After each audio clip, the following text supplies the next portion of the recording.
I want to talk about The Worst of Evil. I have watched the first 5 episodes and I just want to give you my first impressions of this new K-drama crime thriller series.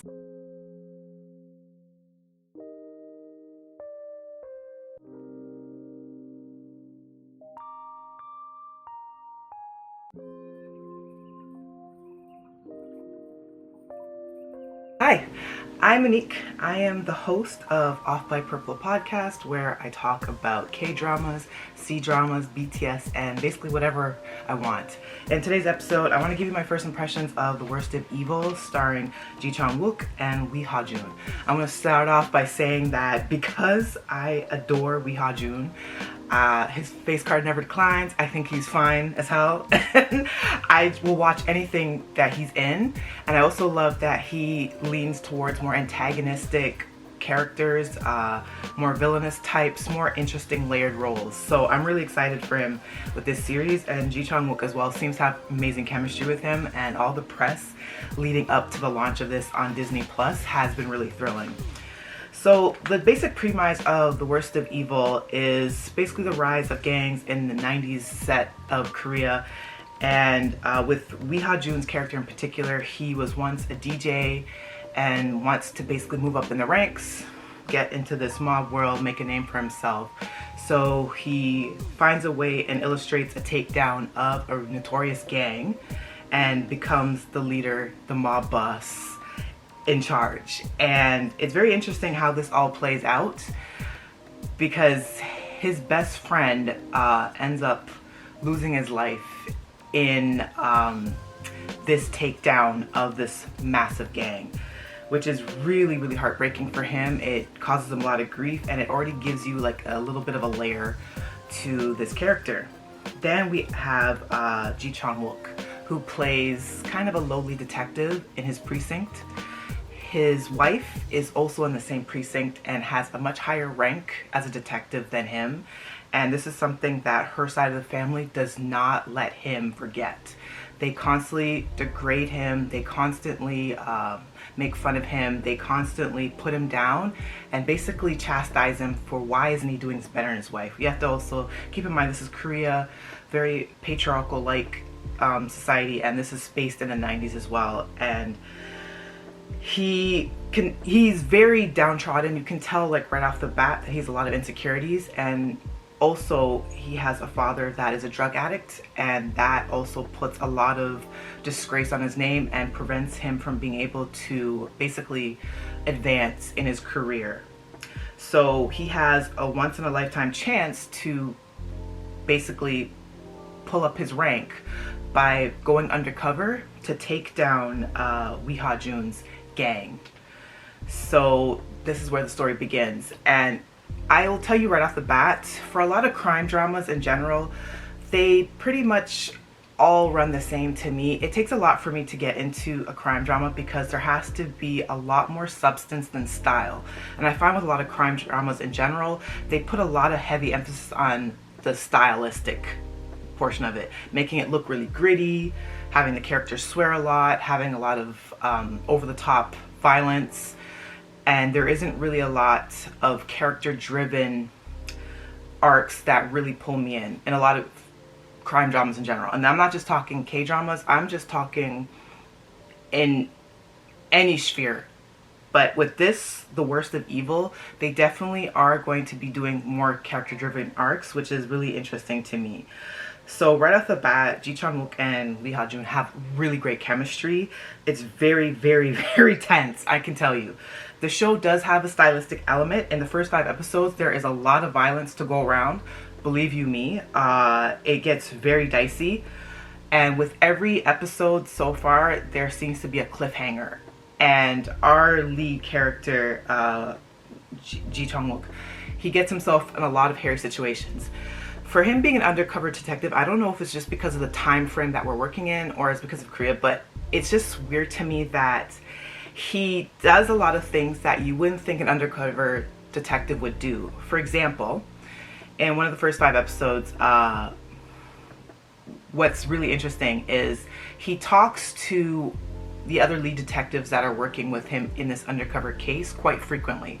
You'll see a lot of scenes with him going into like a phone booth and kind of updating them on the status of where he's at and how he's trying to gain the trust of Lee Ha-joon, because he's very suspicious of him right off the guard, you know, and he has every right to be, because Lee Jong-hook's character is very, very suspicious. This is how he enters the gang. It's not really subtle at all. And he basically plays, he pretends to be Lee Ha-joon's cousin, Lee Ha-joon's best friend, who he says that he's the cousin of the best friend that passed away while Lee Ha-joon was trying to take over this notorious gang, right? So it's interesting because he talks to a lot of the precinct detectives quite often and quite frequently. And one thing I know about with undercover cops, you kind of cut off access to everyone. You have usually one lead man that, or lead person that you are in contact with, and it's very staggered. And you do not have any contact with your friends or family whatsoever. You have a complete identity change, and you have to completely embody the role that you're in. And you have to live this for a very long time. And it's usually several months into years of strategy going into being undercover, and you have to be in it for quite a long while. And he makes a lot of rookie mistakes that racks up the tension. So I don't know if the writers are just doing this intentionally to just make it more dramatized, or just to show us that, I don't know, Ji Chang-wook's character is kind of an idiot in this and is kind of over his head.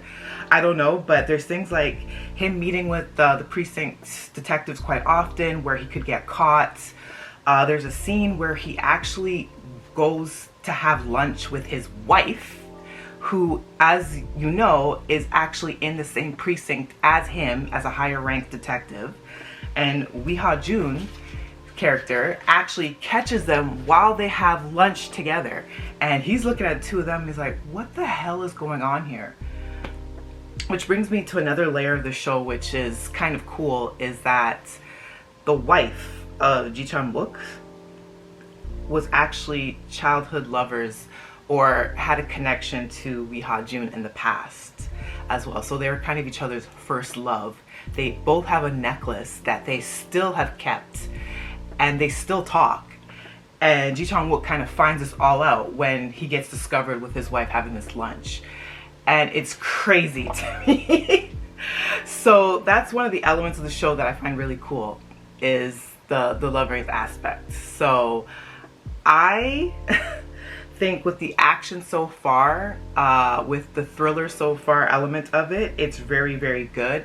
And there's like a flash forward in like the first episode that shows you that a lot of shit goes down. A lot of stuff happens, and his wife, Ji Chang-wook's wife, gets captured. And it's just crazy. So my first impression so far is that the show is very addictive. There is more of a character-driven type storylines. With Ji Chang-wook's character in particular, there is that sense that he has a moral compass and a moral code. He has a goal that he has to work towards. He has to try to rise in a rank, and he wants to do this for the honor of his family, and to not constantly be degraded by his wife's family. But there is a sense that he could potentially be seduced by Lee Ha-joon. And I don't mean that in a romantic sense, even though there is a love triangle. And I think it's an interesting one where all three players could get very entangled, which makes it that much more exciting. There's also what happened. This is a lot of spoilers. The wife of Lee Ha-joon's character, her mom actually passes away. And it's probably one of the most moving scenes in the show, because Ji Chang-wook's character is very close to the mom. So he is still undercover and cannot actually properly grieve. And to me, that's like the emotional crux of the show, when things really start to get the ball rolling, and it's like super intense. So all in all, I'm enjoying it. I enjoy that Lee Ha-joon has another villainous type character who's a mob boss that's dealing with, you know, drug paraphernalia, mainly meth, We have Ji Chang-wook's character that is kind of like an anti-hero. We're rooting for him. We want him to do better. But there is this whole other subplot of his wife being entangled in his undercover affairs and her having a romantic link to the mob boss that he has to try to suck up to and build trust and rapport with. And it's very intense. And there is a lot of violence. There's a lot of violence, a lot of knife violence, a lot of battery, a lot of assault, but it's all very intriguing and very moving. So my first impressions of the first 5 episodes is that this is definitely worth the watch. It's like 12 episodes, I think, to complete the series. And to be honest, I'm all in for it. I want to watch all of it. Every episode is left on a cliffhanger and I'm loving it. So that's my first impressions. Tell me in the comment section if you're watching via YouTube, if you're watching this, or if you plan to. If you're listening to the audio version of this via Spotify, thank you. Definitely in the show notes, you can leave any commentary you want as well. Thank you for watching. And in the next episode, I think I'm going to talk about some of the K-dramas that I finished watching, some that I'm currently watching, and some of the stuff I'm not really happy about seeing. And of course, I'm going to talk about more C-dramas and BTS. So, till then.